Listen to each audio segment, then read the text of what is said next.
Hi అండి, నేను మీ Sajida. Welcome to Sajida's kitchen. ఈరోజు వీడియోలో పల్లీలతో సూపర్ టేస్టీ అయిన స్వీట్ రెసిపీని చూపించబోతున్నాను. అదే మనం బయట కొనాలంటే చాలా డబ్బులు పెట్టాల్సి వస్తుందన్నమాట. కానీ కొంచెం ఓపికతో మనం ఇంట్లోనే తయారు చేసుకున్నట్లయితే తక్కువ ఖర్చుతో హెల్తీగా ప్రిపేర్ చేసుకోవచ్చు.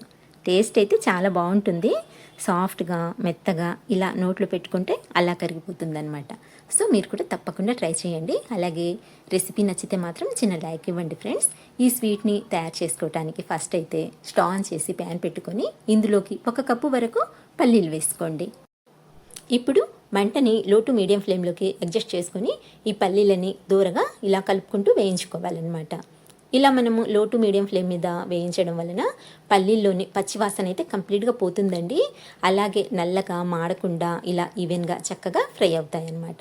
ఇక్కడ చూస్తున్నారు కదండి, ఈ విధంగా ఫ్రై చేసుకున్న తర్వాత స్టవ్ ఆఫ్ చేసేసుకొని వీటిని అయితే ఇప్పుడు తీసి వేరొక ప్లేట్లోకి ట్రాన్స్ఫర్ చేసుకొని వీటిని పూర్తిగా చల్లారేంత వరకు కాసేపు అలా పక్కన పెట్టేయండి. ఫ్యాన్ కింద పెట్టేస్తే తొందరగా చల్లారిపోతాయండి. ఎప్పుడైతే ఇవి పూర్తిగా చల్లారిపోతాయో చూడండి, ఇలా ఒకసారి చెక్ చేసుకొని ఇప్పుడు వీటిపైన పొట్టునైతే తీసేసుకోవాలి. మనం ఇలా చేతితో రుద్దినట్లయితే పొట్టు అనేది ఈజీగా వచ్చేస్తుంది అనమాట. సో ఇలా నలుపుకొని పొట్టంతా నీట్గా పక్కకు తీసేసుకొని పల్లీలని ఇలా ప్లేట్లోకి తీసి పక్కన ఉంచుకోండి. చూడండి ఎంత మంచి కలర్ అయితే వచ్చిందో. సో వీటిని పక్కకు తీసుకొని ఒక మిక్సర్ జార్ అయితే తీసుకోండి. ఈ మిక్సర్ జార్లోకి ఈ పల్లీలని ట్రాన్స్ఫర్ చేసుకొని ఒకసారి మిక్సీ పట్టుకొని తీసుకోవాలి. మరీ మెత్తగా కాకుండా ఇక్కడ చూడండి, ఈ విధంగా కొంచెం కోర్స్గా గ్రైండ్ చేసుకోండి. మరీ ఎక్కువసేపు గ్రైండ్ చేసుకున్నట్లయితే ఇది పౌడర్లా కాకుండా పేస్ట్ లాగా అయిపోతుంది. సో ఇలా పౌడర్ లాగా గ్రైండ్ చేసుకున్న తర్వాత ఇందులోకి 1/4 కప్పు వరకు పంచదార వేసుకోండి. ఇక్కడ మనం తీసుకున్న 1 కప్పు పల్లీలకి 1/4 కప్పు పంచదార వేసుకున్నట్లయితే స్వీట్నెస్ అనేది కరెక్ట్గా సరిపోతుందండి. ఇప్పుడైతే ఈ పంచదార ఈ పల్లీల పొడిలో బాగా కలిసేలా ఇలా స్పూన్తో కలిపేసుకోండి. ఈ విధంగా బాగా కలుపుకున్నట్లయితే మనము మిక్సీ పట్టుకున్నప్పుడు ముద్దలా కాకుండా పొడి పొడిగా వస్తుందన్నమాట. చూడండి, ఇలా చక్కగా అంతా బాగా కలిసేలా కలుపుకోండి. స్పూన్తో కానివ్వండి లేదా చేతితో అయినా సరే కలుపుకోవచ్చు. ఇలా కలుపుకున్న తర్వాత మరొకసారి మిక్సీ పట్టుకొని తీసుకుందాము. చూడండి, ఈ విధంగా పొడి పొడిగా వస్తుందన్నమాట. సో ఇలా గ్రైండ్ చేసుకోవాలి. ఇలా గ్రైండ్ చేసుకున్న ఈ పొడిని అయితే ఇప్పుడు రెడీగా పక్కన పెట్టుకొని స్టవ్ ఆన్ చేసుకుందాము. స్టవ్ ఆన్ చేసి ఒక ప్యాన్ పెట్టుకొని ఇందులోకి 1 టేబుల్ స్పూన్ వరకు నెయ్యి వేసి కరిగించుకోండి. నెయ్యి కరిగాక మనం మిక్సీ పట్టి ఉంచుకున్న ఈ పల్లీల పొడిని ఇందులోకి వేసేసుకోవాలి. ఇలా మొత్తం పొడి వేసుకున్న తర్వాత మంటని లో ఫ్లేమ్లో పెట్టుకొని దీన్ని ఒక 2 నుంచి 3 నిమిషాల వరకు ఫ్రై చేసుకోవాలి. ఫస్ట్ అయితే నెయ్యిలో బాగా కలిసేలా ఇలా అంతా చక్కగా కలిపేసుకోండి. ఇలా కలుపుకున్న తర్వాత ఇదే విధంగా కలుపుతూ ఒక 2-3 నిమిషాలు ఫ్రై చేసుకున్నట్లయితే ఇందులో నుంచి మనకు కమ్మటి సువాసన అనేది వస్తుందన్నమాట. అలాగే మనము ఫ్రై చేసేటప్పుడు ఇలా చిన్న చిన్న ఉండలాగా కడుతుందండి. సో దాన్నైతే ఈ విధంగా బ్రేక్ చేసుకుంటూ ఫ్రై చేసుకోండి, సరిపోతుంది, అదేమి కాదు. సో ఇలా లైట్గా కలర్ చేంజ్ అయిన తర్వాత ఇందులోకి పాలనైతే వేసుకుందాము. ఏ కప్పుతో అయితే మనం పల్లీలు తీసుకున్నామో సేమ్ అదే కప్పుతో 1 కప్పు వరకు చిక్కటి మీగడ పాలని వేసుకోండి.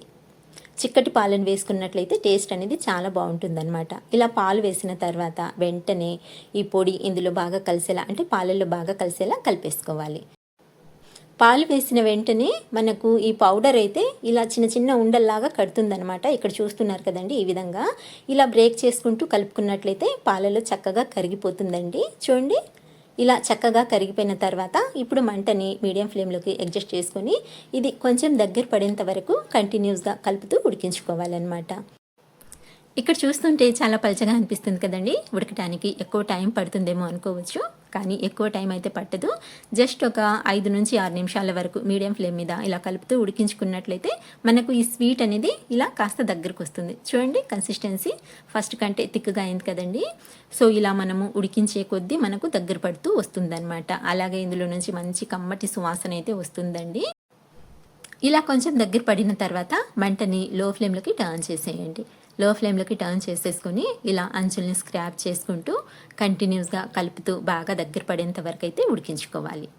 ఇందులో ఏంటంటే దీన్ని కంటిన్యూగా కలుపుతూ ఉడికించుకోవాలండి, లేకపోతే తొందరగా అడుగు పట్టేస్తుంది. చూడండి, ఇలా ప్యాన్ నుంచి మనకు సపరేట్ అవ్వటం స్టార్ట్ అవుతుంది, అంటే ప్యాన్ నుంచి రిలీజ్ అవుతుంది ఈ స్వీట్ అయితే. సో ఇదే స్టేజ్లో మరొక టేబుల్ స్పూన్ వరకు నెయ్యి వేసుకుందాము. ఇలా చివరిన నెయ్యి వేసుకున్నట్లయితే మనకు టేస్ట్ బాగుంటుంది. అలాగే మనం చేసే ఈ స్వీట్ షైనీగా ఉంటుందన్నమాట. అయితే ఈ నెయ్యి అనేది పూర్తిగా ఆప్షనల్ అండి. ఇష్టం ఉంటే వేసుకోవచ్చు, లేదంటే స్కిప్ చేసుకోవచ్చు. ఇలా నెయ్యి వేసిన తర్వాత నెయ్యి బాగా కలిసేలా కలిపేసుకోండి. లో ఫ్లేమ్ మీదే ప్రాసెస్ జరగాలన్నమాట. ఇలా నెయ్యి మొత్తం బాగా కలిసిపోయిన తర్వాత మనకు ఈ స్వీట్ అయితే ఇలా వస్తుందన్నమాట. అంటే ఇందులో నుంచి లైట్గా కొంచెం నురగలాగా ఫామ్ అవుతుంది చూడండి. కొంచెం గమనించి చూడండి వీడియోనైతే. ఇలా ఎప్పుడైతే మనకు నురగలాగా ఫామ్ అవుతుందో అలాగే ఇందులో నుంచి మనకు నెయ్యి అనేది రిలీజ్ అవుతుందన్నమాట. అంటే పల్లీల్లో ఆయిల్ కంటెంట్ ఎక్కువగా ఉంటుంది కదండి, సో అదైతే రిలీజ్ అవ్వటం స్టార్ట్ అవుతుంది. ఎప్పుడైతే ఇలా మనకు ఆయిల్ రిలీజ్ అవ్వటం స్టార్ట్ అవుతుందో వెంటనే స్టవ్ ఆఫ్ చేసేసుకోవాలి. స్టవ్ ఆఫ్ చేసిన వెంటనే దీన్ని ప్లేట్లోకి అయితే తీసుకోకూడదండి. ఎందుకంటే ఇందులో కొంచెం నురగలాగా ఫామ్ అవుతుంది కదండి, అది మొత్తం తగ్గిపోవాలన్నమాట. అది తగ్గేంత వరకు అంటే ఒక 2 నిమిషాల వరకు ఇలా కలుపుతూ ఉండాలి. ఇలా కలుపుతూ ఉన్నట్లయితే మనకు ఈ స్వీట్ అనేది ఆ నురగ మొత్తం తగ్గి ముద్దలాగా ఫామ్ అవుతుంది. ఇక్కడ చూడండి ఈ విధంగా అన్నమాట.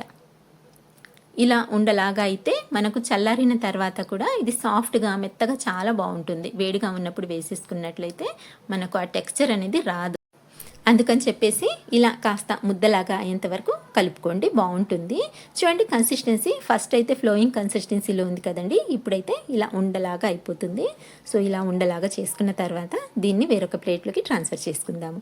నేను ఇక్కడ ముందుగానే ప్లేట్కి కొద్దిగా నెయ్యిని గ్రీస్ చేసి పెట్టుకున్నానండి. తర్వాత ఈ స్వీట్ని ప్లేట్లోకి ట్రాన్స్ఫర్ చేసుకొని ఇలా సెట్ చేసుకోవాలన్నమాట. మీకు నచ్చినట్టుగా సెట్ చేసుకోవచ్చండి. అంటే కొంచెం పలచగా అయినా సరే చేసుకోవచ్చు, లేదా మందంగా అయినా సరే చేసుకోవచ్చు. నేనైతే ఇలా స్క్వేర్ షేప్లో సెట్ చేసి దీన్ని పూర్తిగా చల్లారేంత వరకు కాసేపు పక్కన పెట్టేశాను. ఇప్పుడు కట్ చేసి చూపిస్తున్నాను చూడండి, కంప్లీట్గా చల్లారిపోయింది. ఇక్కడ కట్ చేస్తుంటేనే మీకు ఆ టెక్స్చర్ అనేది తెలుస్తుంది కదండి ఎంత సాఫ్ట్గా ఉందో. నేనైతే కొంచెం పెద్ద సైజ్ పీసెస్ లాగానే కట్ చేస్తున్నాను. మీకు నచ్చిన సైజులో పీసెస్లో కట్ చేసుకోవచ్చు. అంతేనండి, చాలా ఈజీ. టేస్ట్ అయితే చాలా బాగుంటుంది, తప్పకుండా ట్రై చేయండి. ఇలా కట్ చేసుకున్న పీసెస్ని ప్లేట్లోకి తీసి ఎప్పుడైనా పెట్టొచ్చు అనమాట. అంటే 10-15 రోజుల వరకు స్టోర్ చేసుకోవచ్చు అండి. చాలా టేస్టీగా ఉంటుంది, తప్పకుండా ట్రై చేయండి. అలాగే మీకు రెసిపీ నచ్చినట్లయితే చిన్న లైక్ ఇవ్వండి ఫ్రెండ్స్. మరిన్ని టేస్టీ రెసిపీస్ కోసం మన ఛానల్ని అయితే మర్చిపోకుండా సబ్స్క్రైబ్ చేసుకోండి. ఇంకొక మంచి వీడియోతో మళ్ళీ కలుస్తాను. బాయ్ అండి. Thank you for watching.